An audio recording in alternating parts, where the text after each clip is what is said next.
Sir Keir Starmer faces awkward questions at a joint press conference with Donald Trump today. They ranged from Gaza, illegal migration, drilling in the North Sea, and inflation. The UK Prime Minister was hoping to keep the focus of the visit on an influx of American investment into the UK, all while both his government and the Trump administration are plagued by scandals related to the pedophile financier Jeffrey Epstein. Lord Mandelson's sacking was raised, but Sir Keir managed to dodge any criticism from Mr. Trump on the issue. There is a differences of opinion over the situation in the Middle East amid reports the Prime Minister is set to recognize a Palestinian state after Mr. Trump's state visit wraps up. Ladies and gentlemen, imagine tuning into a press conference expecting the usual pleasantries and diplomatic half-smiles, only to watch the President of the United States deliver a thunderbolt directly aimed at Britain's own Prime Minister, Sir Keir Starmer. Not once, not twice, but 4 times in the span of one event, each blow sharper than the last. Tonight, we're diving deep into that extraordinary moment, Trump Live, where the U.S. President slapped down Starmer on 4 explosive issues. You're about to relive the exchange, the underlying meaning, and what it could mean for Britain's future. And let me promise you this. You'll want to stay with me until the very last second because the 4th issue, the one no one expected, might just be the one that changes the transatlantic relationship forever. The press conference was held in Washington, but its echoes were heard across London, Manchester, Glasgow, and beyond. The hall was thick with anticipation, reporters shuffling their papers, cameras trained on the podium.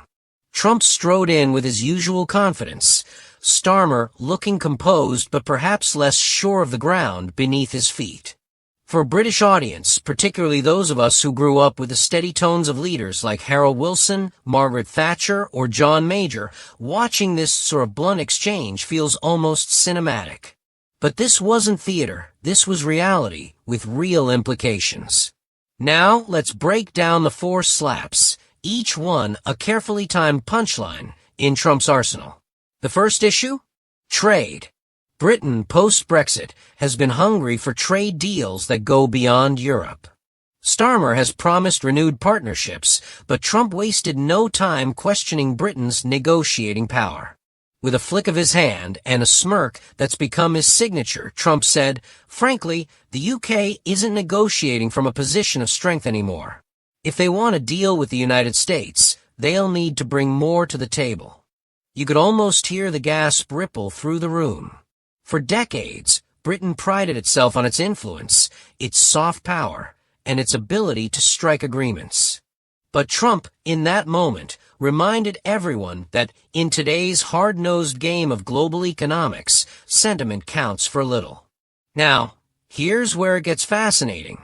Was this merely a taunt, or was Trump laying down the opening move of a negotiation game that could still tilt in Britain's favor? Hold on to that thought, because the way Trump framed this sets up a much bigger clash on the second issue. From trade, Trump pivoted seamlessly to defense. NATO has long been a sticking point for him, and he didn't hesitate to call out Starmer on Britain's spending. If the UK wants to be America's closest ally, they need to pay their share. Simple as that. For older viewers who remember Churchill's iron resolve during the war or Thatcher's iron will during the Falklands, this must have hit hard. Britain has long prided itself on standing shoulder to shoulder with the U.S. on defense. And yet here was Trump suggesting that perhaps that shoulder wasn't quite strong enough anymore. But let's pause here. Was this really a slap, or was it a test? Trump's method has always been to disrupt, to push, to rattle. Sometimes it's to weaken. Other times, it's to see who stands their ground. Did Starmer stand his ground?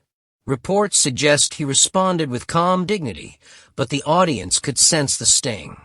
And the sting only grew sharper as Trump moved into the third, and far more personal, attack. Immigration. Few topics stir emotions on both sides of the Atlantic quite like this one.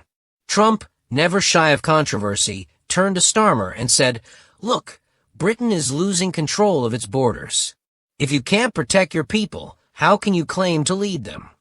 It was a stinging rebuke, and one that many in Britain, particularly those who feel communities have changed rapidly without enough preparation, may have silently nodded at, even as they winced. Starmer, for his part, defended Britain's values of openness and fairness. But the way Trump framed it, control versus chaos, played to his strength as a communicator who thrives on simplicity. And here's where the tension really built.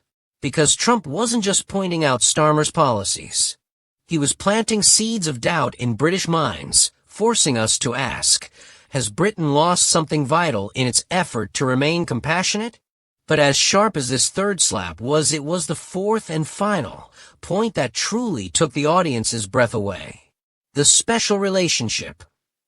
For generations, British leaders have leaned on it like a walking stick, a guarantee that no matter what storms came, America would be there, steady at our side. But Trump? He questioned whether it was still all that special. He leaned into the microphone and said, special relationships aren't built on nostalgia. They're built on results.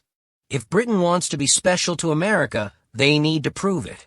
The silence that followed was deafening. Was Trump bluffing? Was this mere performance?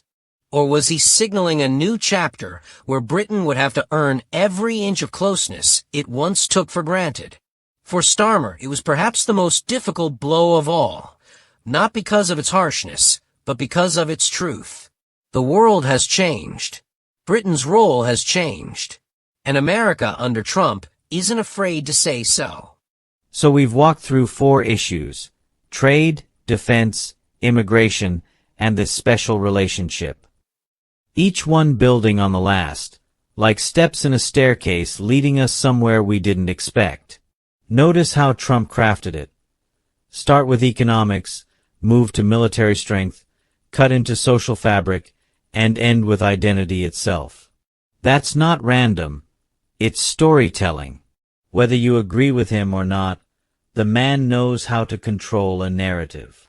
And yet, the story doesn't end there. Because while Trump slapped down Starmer, the unanswered question is, what comes next? Will Britain bow its head, recalibrate, and play America's game? Or will Starmer find a way to turn these very criticisms into strengths, proving that Britain still has resilience, grit, and global relevance? History is littered with leaders who wilted under pressure. But it's also filled with those who rose from moments like these to define their legacy. And so, my friends, I'll leave you with this. 4 issues for slaps, but perhaps, just perhaps, the opening chapter of a rivalry that could reshape the future of both nations. What happens next may surprise us all. Stay tuned, because if this press conference was any indication, the story of Trump and Starmer has only just begun.